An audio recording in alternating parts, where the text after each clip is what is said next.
Session 293, Chapter 2, Verse 265. And the example of those who spend their wealth seeking God's approval, and as an affirmation of their own faith, are like a garden on a hill. Heavy rain falls, and it produces double its normal yield. Even if no heavy rain falls, it will still be watered by the dew. God sees all that you do. Chapter 2, Verse 265. In the previous verse, Allah gave you the example of a person who gives charity to satisfy his or her ego in recognition. It is a selfish, self-promoting act, not a selfless one to help others. In this verse, Allah gives you the opposite example so you can contrast the difference. He says, the example of those who spend their wealth seeking God's approval. Seeking God's approval means that the single intention behind giving is purely for God. Other people are not part of the intention in any way. The verse continues, and as an affirmation of their own faith. What does it mean? We answer that affirmation of their own faith refers to the struggle within the self. When you give from your wealth, your faithful self collides with your worldly one. The faithful self wants you to give, while the worldly self demands that you save and look after your own luxury.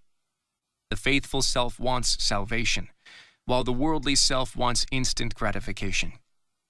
When your faithful self overcomes your worldly one, it is an affirmation of faith and a step towards true success. The phrase, affirmation of their own faith, also means that the believer loves him or herself deeply, not foolishly. Let's clarify the difference between true and foolish love with an example. Say that your teenage son comes to you asking for a powerful sports car. Would buying him a dangerously fast car prove your love or your foolishness?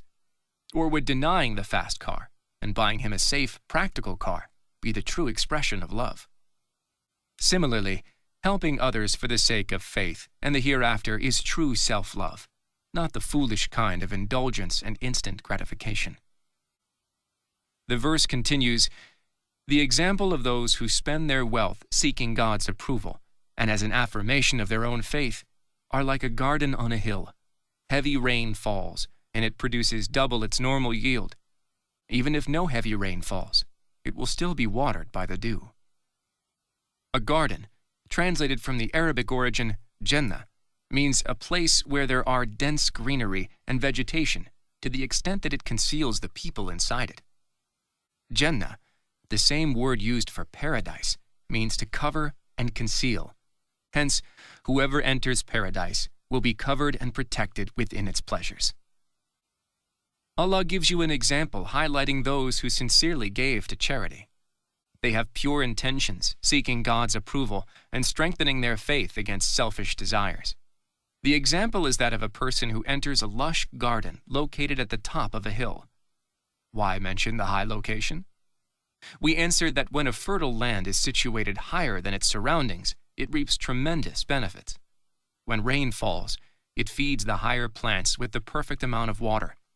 Lower grounds, on the other hand, get flooded and oversaturated, often causing the plant roots to rot. These roots are now unable to absorb the necessary food, and the plant withers. A garden on a hilltop takes in exactly what it requires of rainfall and ground nutrients. Another advantage of higher grounds is the cleansing of the leaves of the trees. As you know, leaves to plants are like lungs to humans. They exchange carbon dioxide and oxygen.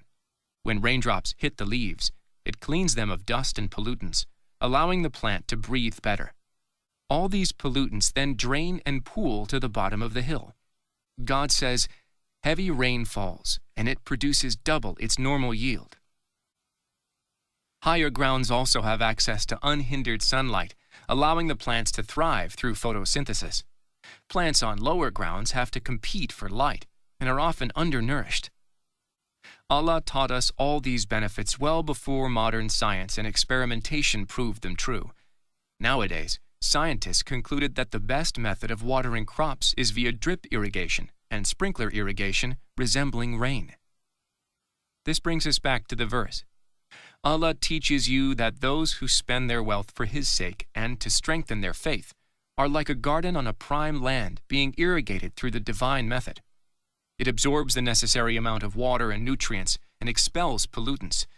It receives the perfect amount of light and has the pure lungs to breathe and thrive. The verse continues, even if no heavy rain falls, it will still be watered by the dew.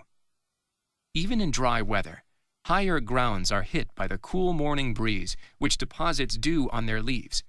When the sky drizzles, rather than rains, higher grounds are the only ones to catch it. Either way, a garden on fertile soil on high grounds would give its owners good crops and a healthy yield.